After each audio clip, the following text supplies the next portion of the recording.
రేపు Telugu Desam party polit bureau సమావేశం జరుగుతుంది.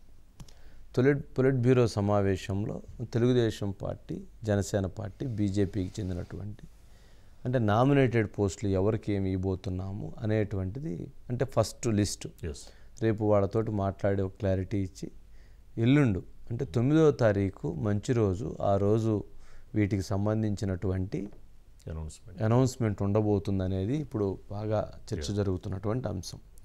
సరే, ఇందులో ఎక్కువగా ప్రధానంగా వినిపిస్తున్నటువంటివి టీటీడీ చైర్మన్ అనేటువంటిది ఎవరికి రాబోతుంది అనేటువంటి ఆసక్తి మాత్రం చాలా చర్చ జరుగుతూ ఉంది.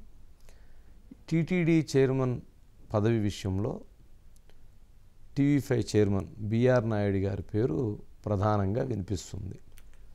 సుదీర్ఘకాలంగా చిత్తూరు జిల్లా వాసి, ఇటు జర్నలిజంలోనే కాకుండా ఇటు సామాజికంగా అనేక అంశాలలో వారు చేసినటువంటి కృషి కావచ్చు, అదేవిధంగా తెలుగుదేశం పార్టీ కష్టకాలంలో వారు నిలబడినటువంటి అంశం కావచ్చు, వారు ఇచ్చినటువంటి తోడ్పాటు కావచ్చు, వీటన్నిటి నేపథ్యంలో ఆయనకి ఇవ్వాలి అనేటువంటిది పార్టీలో నుంచి కావచ్చు, బయట అనేక వర్గాల ప్రజల నుంచి కావచ్చు, వారికి ఇవ్వాలి అనేటువంటిది బలంగా వినిపిస్తున్నటువంటి అంశం. మరి వారికి ఇవ్వటం కూడా సమంజసమైనటువంటి అంశంగా కూడా అన్ని వర్గాలు భావిస్తూ ఉన్నాయి. వారితో పాటు ఆ రేసులో చాలామంది కూడా కొంత ప్రయత్నాలు కూడా చేశారు. కానీ ప్రధానంగా బిఆర్ నాయుడు గారికి ఇవ్వాలి అనేటువంటిది ప్రముఖంగా ఇప్పుడు వినిపిస్తున్నటువంటి అంశం. పార్టీలో కూడా అటు చంద్రబాబు నాయుడు గారు కానీ, లోకేష్ గారు కానీ, పవన్ కళ్యాణ్ గారు కానీ అందరూ కూడా ఆ విషయంలో బిఆర్ నాయుడు గారి పట్లే సానుకూలంగా ఉన్నారు. వారికి ఇవ్వటం సమంజసం. వారు చాలా యుద్ధాలు చేశారు, పోరాటాలు చేశారు. ఆ రోజునటువంటి ప్రభుత్వంలో ఆయన చేసినటువంటి పోరాటం సామాన్యమైనటువంటిది కాదు. కాబట్టి వారికి ఇవ్వాలనేటువంటిది ఒక ఆలోచన బలంగా ఉంది. ఇక మినరల్ డెవలప్మెంట్ కార్పొరేషన్, ఇక టీటీడీ బోర్డులు అంటారు. అది ఇక పార్టీలో కష్టపడినటువంటి వాళ్ళు తెలంగాణకి 2, మహారాష్ట్రకు 1, తమిళనాడుకు 1, ఢిల్లీకి 2 అంటున్నారు. మరి ఎన్ని ఇస్తారో తెలియదు. మరి వాటితో పాటు ఏ పోస్టుకి ఇంత రికమెండేషన్లు ఇవ్వట, ఎమ్మెల్యే పోస్టుల గురించి కూడా ఎవరు ఇంతమంది అడగలేదట, మంత్రి పోస్టు గురించి కూడా ఇంతమంది అడగలేదు. టీటీడీ బోర్డు మెంబర్స్ కావాలి అని చెప్పని అడుగుతున్న లిస్టును చూసి బాబు గారు కూడా స్టన్ అయిపోతున్నాడట. అన్ని రికమెండేషన్లు వస్తున్నాయండి అట టీటీడీ బోర్డు మెంబర్స్కి. అంటే లాస్ట్ వైసీపీ గవర్నమెంట్లో సంఖ్య పెంచారండి టీటీడీ. ఈసారి అది ఏదైతే రూల్ ప్రకారంగా ఉందో 18 మెంబర్స్ మాత్రమే చంద్రబాబు నాయుడు గారు ఇస్తారు. ఎవరో ఉండి అడిగారట ఒక 5 సంఖ్య పెంచుదామని చెప్పని. కుర్చీలో నుంచి లేచి దండం పెట్టి, మీరు ఎప్పుడు కూడా నన్ను ఇట్లాంటివి అడగొద్దు, ఆ వెంకటేశ్వర స్వామి వారి విషయంలో ఏ చిన్న తప్పు చేసినా, చిన్న పొరపాటు చేసినా కానీ ఆయన వేసేటువంటి శిక్ష అత్యంత ఇదిగా ఉంటుంది. కాబట్టి ఆ దేవుని విషయంలో నేను ఎటువంటి విషయంలో కూడా చిన్న మిస్టేక్ కూడా జరగటానికి లేదని చెప్పని చెవులో చేతులు పెట్టుకొని వెళ్ళిపోయారట. అంటే ఆయనంతా స్ట్రిక్ట్గా ఉంటారు ఆ విషయంలో. సరే, అందుకని రూల్గానే వెళ్ళేటువంటి పరిస్థితి ఏర్పడుతుంది.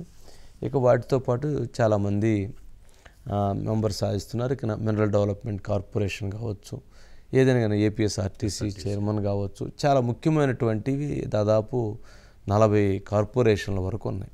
వాటన్నిటికీ కూడా ఎవరు ఏంటి, ఎవరికి అవకాశం దక్కుతుందనే దాని మీద చాలా ఆసక్తిగా ఎదురు చూస్తున్నారు. మరి వీటితో పాటు చాలామంది పాపం ఆశావహులు వాటి ప్రయత్నాలు చేసుకుంటూ ఉన్నారు. వీటితో పాటు చాలామంది వీటిలో అంటే ఎస్వీబీసీ చైర్మన్గా కూడా అక్కడ కూడా ఇక్కడ తెలంగాణలో టీడీపీ పార్టీకి చెందినటువంటి వరకు అవకాశం ఇవ్వాలని, ఇందుట్లో కూడా సామాజిక వర్గాలకు అనుగుణంగా పెద్దపీట వేయాలని, బీసీ సామాజిక వర్గాలకు పెద్దపీట వేయాలనేటువంటిది కూడా బలంగా నడుస్తుంది. అనిల్కి క్లారిటీ ఉండదు. అనిల్, ఏంటి ఎవరెవరో పేర్లు ప్రధానంగా వినిపిస్తున్నాయి, ఎవరెవరు లిస్టులో ఉన్నారు, ఎవరెవరో అంటే పాపం ఆశావహులు చాలా ఎక్కువ మంది ఉన్నారు, కానీ పోస్టులు అన్నీ ఉండవు. ఎలక్షన్ ముందు ఏమన్నా ప్రామిసులు చాలా బలంగా ఉంటాయి, ఎన్నికలు అయిన తర్వాత ఏమన్నా కొంచెం ఆ ప్రామిసులను అమలు చేయాలంటే కొంచెం కష్టసాధ్యమైనటువంటి పని. అందుట్లో ఇప్పుడు కూటమి ప్రభుత్వంలో పొత్తులు భాగస్వామ్యం విషయంలో సీట్ల కోసం ఎలా త్యాగం చేశారో ఇప్పుడు కూడా మరి అదే విధంగా కొంత త్యాగం చేయాల్సినటువంటి పరిస్థితి ఏర్పడుతుంది. ఏం జరుగుతుంది?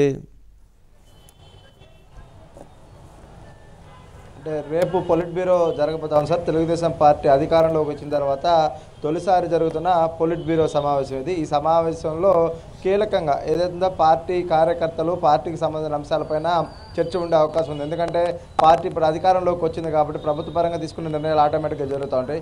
పార్టీలో చేపట్టాల్సిన అంశాలపైన కూడా కొంత సీరియస్ చర్చ ఉండే అవకాశం ఉంది. దాని మీద చాలామంది ఆశ పెట్టుకొని ఉన్నారు. అయితే ఒక 28,000 మంది అప్లికేషన్స్ అయితే వచ్చాయి సార్ తెలుగుదేశం పార్టీ నామినేటెడ్ పదవుల కోసం. అంటే ఏ స్థాయిలో డిమాండ్ ఈసారి ఉందనేది అర్థం చేసుకోవచ్చు. ఎప్పుడు కూడా 2 నుంచి 3 వేలు ఉంటే బాగా ఉండేది ఆశావాహుల సంఖ్య. అలాంటిది 28,000కి ఆ సంఖ్య చేరిందంటేనే పరిస్థితి ఎలా ఉందో అర్థం చేసుకోవచ్చు. టీటీడీ చైర్మన్ మొదలుకొని సామాన్య డైరెక్టర్ పోస్ట్ వరకు కూడా అనేక మంది ఆశావాహులు పోటీ పడుతూ ఉన్నారు. పర్టికులర్గా టీటీడీతో పాటు అనేక కీలక పదవులకు కేవలం 4-5 రోజుల్లో ఒక క్లారిటీ వచ్చే అవకాశం కనిపిస్తోంది. వాస్తవానికి రేపు ప్రకటిస్తారనే ఒక చర్చ ఉంది. అది ఎంతవరకు నిజమా కాదనేది చూడాలి. ఎందుకంటే పార్టీ వర్గాలు అయితే చాలా ఆశగా ఎదురు చూస్తూ ఉన్నాయి. తొలి 50 రోజుల్లోపే పదవులన్నింటినీ పూర్తి చేస్తామని గతంలో కూడా మాట ఇచ్చారు. దాని అనుగుణంగానే కొన్ని నిర్ణయాలు అయితే చేస్తున్నారు. వడపోత జరుగుతూ ఉంది. కీలకంగానే ఎవరైతే కష్టకాలంలో పార్టీ నమ్ముకొని అంటిపెట్టుకొని పనిచేశారో వారికి పెద్దపీట వేయాలనేది ఒక ఆలోచన. తర్వాత ముఖ్యంగా ఈ ఎన్నికల్లో కూటమి ప్రభుత్వం అధికారంలోకి రావడానికి కొంతమంది టీడీపీ ఇన్ఛార్జీలు త్యాగం చేశారు తమ స్థానాలని. వారు సంఖ్య 31గా ఉంది. వారి విషయంలో కూడా కొంత నిర్ణయాలు జరుగుతూ ఉన్నాయి సార్. వారికి కూడా కొంత ప్రాధాన్యత ఎక్కువ ఇచ్చే అవకాశాలు ఉన్నాయి. వారిని ముందు వరుసలోనే కొంత అకామిడేట్ చేయాలనేది ఒక ఆలోచన ఉంది. వీటితో పాటు బీజేపీ జనసేనకు సంబంధించి కూడా కొంత నామినేటెడ్ పదవుల్లో కూడా మళ్ళీ ప్రాధాన్యత ఇవ్వాల్సిన అవసరం ఉందనేది చంద్రబాబు కూడా ఆలోచిస్తున్నారు. వీటన్నిటిపైన చాలా సీరియస్ యాక్షన్గా దృష్టి పెట్టారు. పార్టీ కార్యాలయంలో కూడా కొంత దీని మీద చాలా సీరియస్ వర్కౌట్ జరుగుతుంది. ఎవరి శక్తి సామర్థ్యాలు ఏంటి, ఎవరు ఎంతవరకు ఎలా పనిచేశారు, ఆర్థికంగా నష్టపోయిన వాళ్ళు ఏంటి, సామాజిక పరంగా మనం ఎవరికి పెద్దపీట వేయాలి, ఇలా అనేక అంశాలలో కూడా చాలా స్క్రూటినీ అయితే జరుగుతూ ఉంది. రేపు జరిగే పొలిట్ బ్యూరోలో కొంత నిర్ణయం తర్వాత కొన్ని పదవులకి ప్రకటన వచ్చే అవకాశం మొదటగా టీటీడీఏ ప్రకటిస్తారనే చర్చ ఉంది. ఎందుకంటే దేవదేవుని యొక్క సన్నిధానానికి సంబంధించిన నామినేటెడ్ పోస్టు భర్తీతోనే ఈ ప్రభుత్వంలో నామినేటెడ్ పోస్టుల భర్తీ ప్రారంభం కావాలన్న ఆలోచనలో ముఖ్యమంత్రి చంద్రబాబు ఉన్నట్లు తెలుస్తోంది. దీంట్లో మీడియా రంగంలో చాలా కీలకంగా ఎప్పటి నుంచో సేవలు అందిస్తున్నటువంటి టీ5 అధినేత బిఆర్ నాయుడు గారి పేరు అయితే చాలా ప్రముఖంగా ఉంది సార్. ఎందుకంటే వివిధ రూపాలలో ఆయన సామాజిక సేవా కార్యక్రమాలు చేశారు.